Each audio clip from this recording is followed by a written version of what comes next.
The Nords are coming. Some of you brave souls will choose to resist them. But if you're going to stand strong against this raging wall of iron, you'll need some help.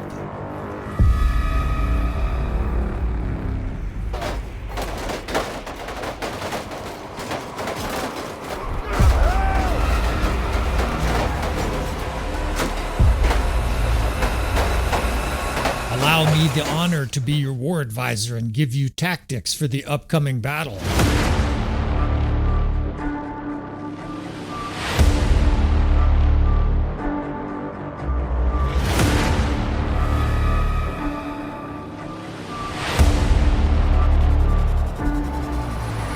Study your foe wisely, or perish in the snow.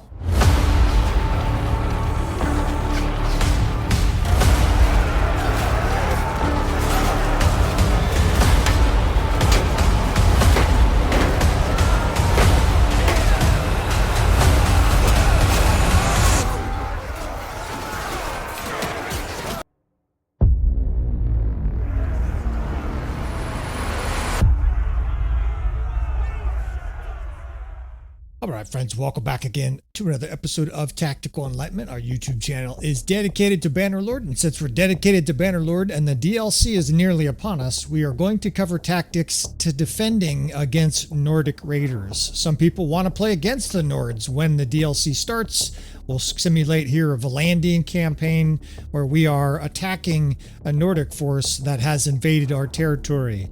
Now, with the help of a mod, we're able to simulate pretty well what the Nord armies are going to look like. Both sides in this scenario have tier 3 through 6 units, so it's moderately strong armies.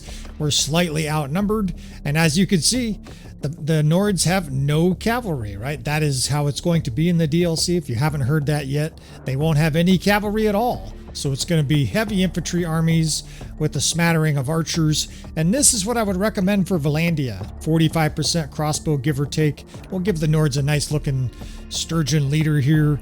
And we're going to run a series of different battles here today. We'll try to do easier and complex tactics in this first scenario, just to set a baseline, just to see what this is like. Let's send the sergeant in charge against the Norse here with this same army. Now, I anticipate having success here because we're going to use tactics, but let's see what the AI does, right? Usually not a lot of tactics. Looks like it's going to try to spar at range, and so far so good. And we know that the Nord archers probably don't have a lot of ammo, probably aren't that good. Now, if they're really good, the Nords are going to be incredibly powerful, but presumably they're going to be so-so. So eventually Vlandia, it looks like they ran out of ammo here. Of course, we're going to speed through these battles. The Nords in this case were playing defense, and we're already just crushed as our forces sort of impotently attack their Norse infantry against the rocks here. And our plan is to fall back and fight another day. That is the AI's way of saying, yeah, we can't win that shit. So, yeah. The sergeant is not going to be able to charge the Nords. You will not be able to put your sergeants in charge and win against the Nords unless you badly outnumber them. All right, so let's try to fight the same battle here. And I don't know how this is going to go. I'm shooting from the hip here. A lot of times we just narrate while we play. So what I'm going to do here is just complex tactics. The first battle. I'm very curious if a high degree of Bannerlord acumen can smash this army, or if infantry heavy units under the command of the AI is actually really hard to defeat. Based on that first example, I'm kind of curious here. Maybe maybe the Nords are going to be really difficult to defeat. Now we're going to have a 7th division be a shock troop division. The 2nd and 3rd will be cavalry. The 3rd division of cavalry will be our best cavalry. That'll be our charging cavalry. Our 2nd cavalry will be defense, and I'll show you that in a second. They're going to eat some arrows. These little horse boys here are going to earn their stripes. And the 4th, 5th, and 6th are all crossbow divisions, with the 6th being the weakest and the 4th being the strongest. I'll show you what we're going to do in a second. With 3 crossbow divisions, we're going to be able to get at least somebody on a savage flank against this Nordic force. That is going to be key. Now, this 7th Division is shock troops, all two-handed guys. There are some pikemen in there, unfortunately. They're virtually worthless in this battle, right? You do not want to use pikemen against the Norse. Why? Because pikemen is good against cavalry, and they don't have any, right? Besides cavalry, pikemen are pretty worthless. Now, again, we'll speed through the RTS mode until we get closer. 420 infantry, right? They're going to be huge infantry blocks. Now, on the channel, of course, we've been running the Vlandian campaign, so this is deja vu. We have fought dozens of battles against hordes of Sturgian/Norse. In that campaign, we're using mods and whatnot to make the Sturgians ultra powerful, so this should be very doable with some tactics. We're going to start with cavalry screens. We'll talk more about that in this episode, but it's essentially lines of shield-walled cavalry to get our positions without getting shot too badly. 2nd Division there is covering the two crossbow divisions, and over here we'll screen with the 3rd Division. Now, our 1st Division here is probably going to be purely defense. All these infantry are going to charge eventually, and when they do, we want to have an answer for it, right? We can't just, everybody can't run. Somebody's got to stand there and take the brunt.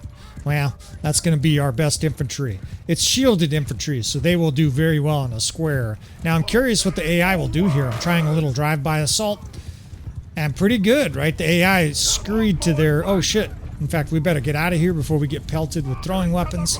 They scurried to their infantry pretty well. There have been AI improvements in Bannerlord, and it's much needed, right? Because the AI prior to this was, it was lacking, is the easiest way to say it. Cavalry now is devastating, especially spear cavalry, when used correctly, is really remarkably improved. That's probably the singular biggest change.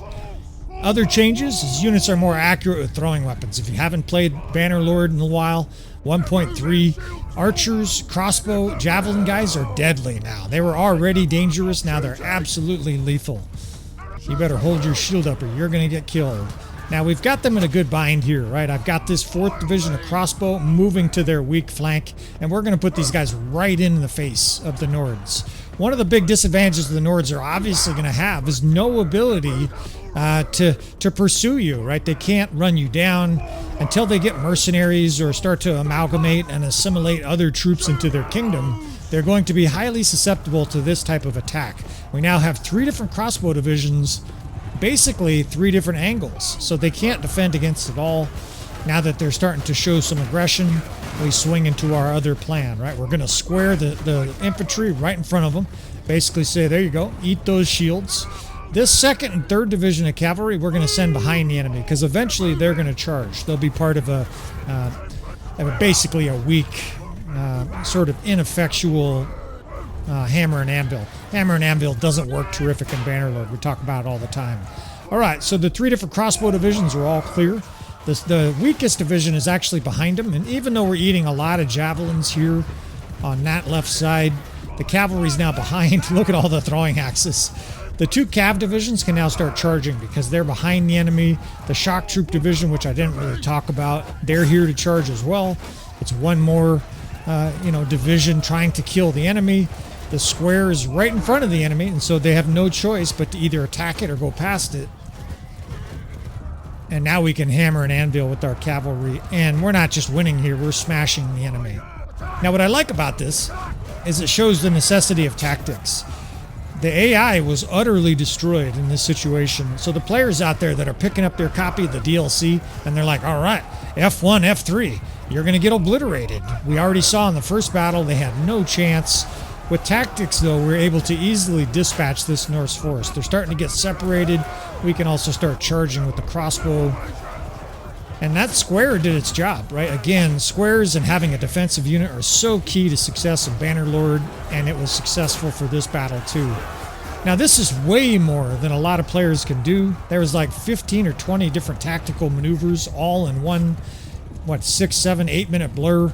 Yeah, it yields success, but if you can't command your units like that, what the hell good is this episode? Well, let's do a simplified version of that, and let's also use the RTS mod. A lot of players really struggle on the field view, Obviously, it's like being in somebody's car while they're in a NASCAR race, right? There's a bunch of shit going on. You're looking out the window and you can't see shit. All right, so give them even more troops here, and we're gonna try basically. Let's see. Wait a minute. Let's do, before we get carried away here. I don't even know if we can win that. Let's do the RTS mod from the overhead view, and again, we will be the attacker. I think they're going to be a little easier to defeat, believe it or not, when well, not believe it or not, but when you're the defender, right? And we will show you tactics how to defeat the Norse if they're the attacker as well. Right here, you notice them playing defensive. That is because we're assigning our kingdom, in this case, Vlandia, the attacker. So we're going to run 5 divisions still. I honestly think if you run 3, there's almost nothing you can do to win this battle, right? You'll have to maybe, just maybe, you could get your crossbow opposite of your infantry and drive into them and then shoot them from behind. But man, is it going to be difficult. Even this might be difficult, right? Let's see here. I'm just trying to move close. I mean, I want to show you guys the RTS mod, but I guess we'll cross this river here and we'll go flying around in the sky for you. The main concept is really pretty simple. We're making sure that we have 2 crossbow divisions at 90-degree angles, right? One division facing the enemy, shooting at him. The other division on the flank, right? 90 degrees, or even better, getting behind the enemy. I anticipate them moving a lot. If we try to get behind them, they're probably going to kite. They're probably going to move. So we'll see what this looks like. We'll use the aforementioned cavalry screen. They do have 100 archers, right? Their archers presumably are going to be mediocre. If they're really strong, like I said, I think the Nords will be incredibly overpowered because you can just do 40 or 50% archers, shoot your enemy to pieces, and then whenever your enemy's forced into melee, obviously you crush them with your infantry. So I imagine they're going to be weak or moderately strong at best. What we think we know is that they have 1 quiver, so that means they're also going to have some ammunition issues. That said, so does Vlandia, right? Vlandia has none of their units have more than one bag of bolts. All right, so on this side over here, this is our strong side, and these are the cavalry screens. You notice me just drawing them right in front of the guys. We're basically doing all these guys a favor.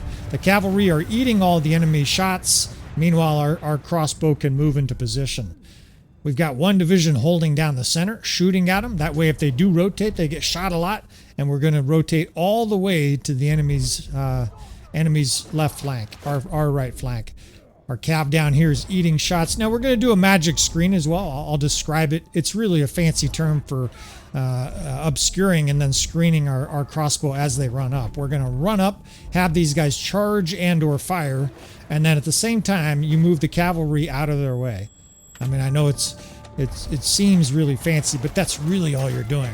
Your cavalry provide protection, and then all of a sudden they're out of their way and your units are firing right into the enemy ranks.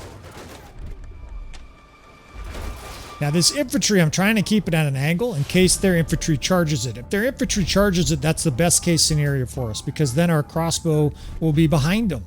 Right, this division here of 137 on our right flank, that's our best shooters.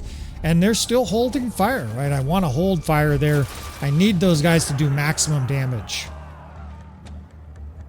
Now we're in position. Now is when you want to fire.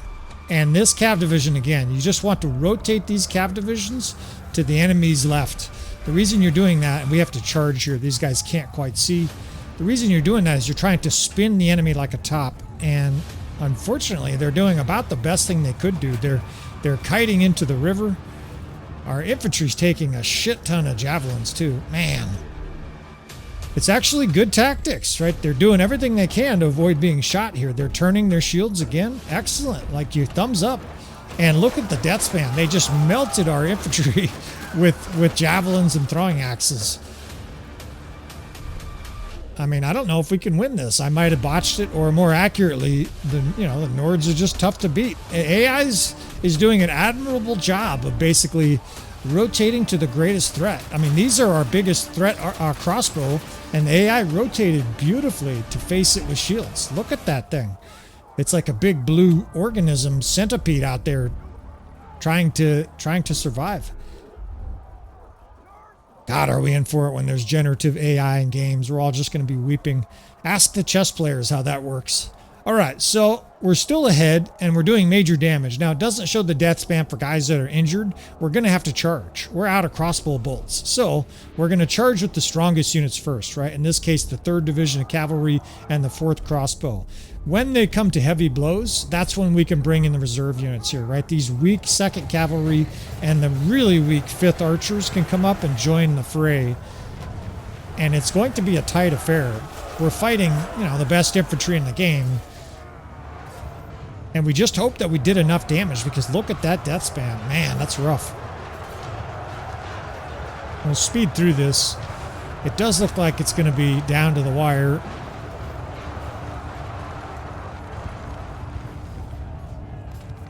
And it looks like we're just starting to turn the tide now. I see some of their units running off. Cavalry starting to charge, do some good damage. Cavalry is very, very good now in AI. The AI with cavalry is damn good, because they run back and forth, and now they actually hit you with their spear consistently. They'll couch lance your ass. I mean, I can't even count how many times I've been couch lanced in this. Oops, I didn't charge at the 1st Division. There's like 12 guys standing over there. All right, it doesn't matter. We still won, and there's a simplified version, but man, it wasn't easy.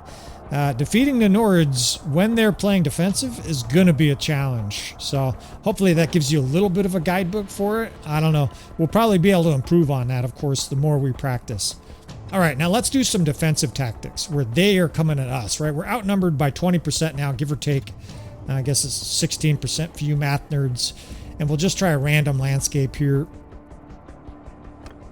18, 19, 20% is what usually my goal is. We should be able to win this battle. Now the AI is not going to be able to, right? Or at least I don't think they'll be able to. Let's see. If they take a really good position, maybe they can do enough damage as the enemy comes in. Never mind. They're going to get steamrolled. Look at their position. Oh, they did some really good damage initially. And then, holy shit, the screen absolutely flushed red as their infantry probably ate our crossbow alive. Now they're just chasing us around like a big deranged blue centipede. Our horsemen are getting blitzed, and we got blasted. Yikes. Now, we obviously don't know the true strength of the Nords, the Sturgians, right? They might be really good, or they might be a little underpowered. My assumption is that they're going to be slightly overpowered to begin with. Now, what a scenario we have here, man, with water. All right, so let's show you what I would do defensively, and we're going to do the easiest tactic you've ever learned on Bannerlord. It's called, basically, I have different names for it, but the easiest word I use for it, or the most common term I use, is the smile of death. It's not going to be identical to the smile of death that we've shown with different episodes because they don't have cavalry. Normally, this works against a mixed army. In other words, even if they have cavalry, it'll still destroy it. Here with the water, it's almost a cheat code. We're literally going to be able to force the enemy into the water no matter how they approach us. A square in the center, crossbow divisions on both wings, and there's 3 crossbow divisions. I didn't mention it, but the 4th, 5th, and 6th are crossbow. The 2nd and 3rd are cav, and they're out in front to protect the crossbow from enemy archers. Meanwhile, the infantry square is going to do its dance. And when you set this up, right, and when you sort of tilt these units into the correct formation, it sort of resembles a smile, right, with the 1st Division being the nose and eyebrows and whatnot. You guys get the point. Now we're going to hold fire till we can see the whites in their eyes, right? That's going to be a critical component of this because the Vlandians have the least ammo in the game of any of the kingdoms because they only have crossbow. We're going to have to conserve. So it's going to be a little bit like the scene in Braveheart, right? Where the cavalry are charging them and William Wallace is telling everybody just to stand stoically, right? Hold, you know, and you're looking over there. I'm like, we need to start shooting, man. They're getting close to us. That's how we're going to have to treat this. We've got our square. That square won't insta-die. It'll last quite a while, even being attacked. Where are their archers? I don't see archers anywhere. Now, I'm putting the square out in front because I want them to attack it. There's some archers coming over here on the left. That's fine. Our best cav division is over here. And let's go ahead and do the RTS overhead for this as well. We're going to basically open fire now, and what we want to do with this square is move it back. As the enemy magnetizes to the square, you pull it right into this gauntlet, right? Their forces are just sort of streaming in the center. Their boots are getting wet, and now they're going to get shot to death. And obviously the reason this works is you have flanking fire, savage flanking fire. And this is pretty much it. Now, the final key to this is you bring the square back to the very bottom again. Here, let me just show you. You bring the square all the way down to the bottom, and then once it basically hits the lower part of your mouth, you could charge with everybody, right? Now, I recommend you keep the square as it is. Charge with everybody else. And the easiest way to do that is just individually charge with the divisions, right? So the 4th, 5th, 6th, 2nd, and 3rd. If you leave that square alone, the enemy will be magnetized to it. They won't be able to kill it. Meanwhile, they're going to get attacked from everywhere else. And this is the magic smile here, right? All these different divisions pour in. Now, some of these cavalrymen are going to charge the enemy archers. That's not really optimal because you would prefer they concentrated on their infantry, but I don't think it matters. I think we've done enough damage and weakened enough of their troops that no matter what we do here, it's going to be successful. Speed these along. And it's working. I'm not even going to have to show you a more complex version of tactics for the Vlandians. There is your answer. Obviously, it will help if you have water. If you don't have water, you're obviously going to have a little bit more difficulty, but we're not just successful here, we're wildly successful. And I can say with confidence that this is going to work even if you don't have water. All right, friends, we're going to continue to cover the Nords, the Nord preview with this Warsails DLC. Of course, once the DLC actually releases and we know, all the details about the units, strengths, and weaknesses, we will have more tactical episodes. But there you have it. Easy way to destroy the Nord forces. Thanks again for watching, friends. Please hit that like button on the way out, and I will see you, friends, next time.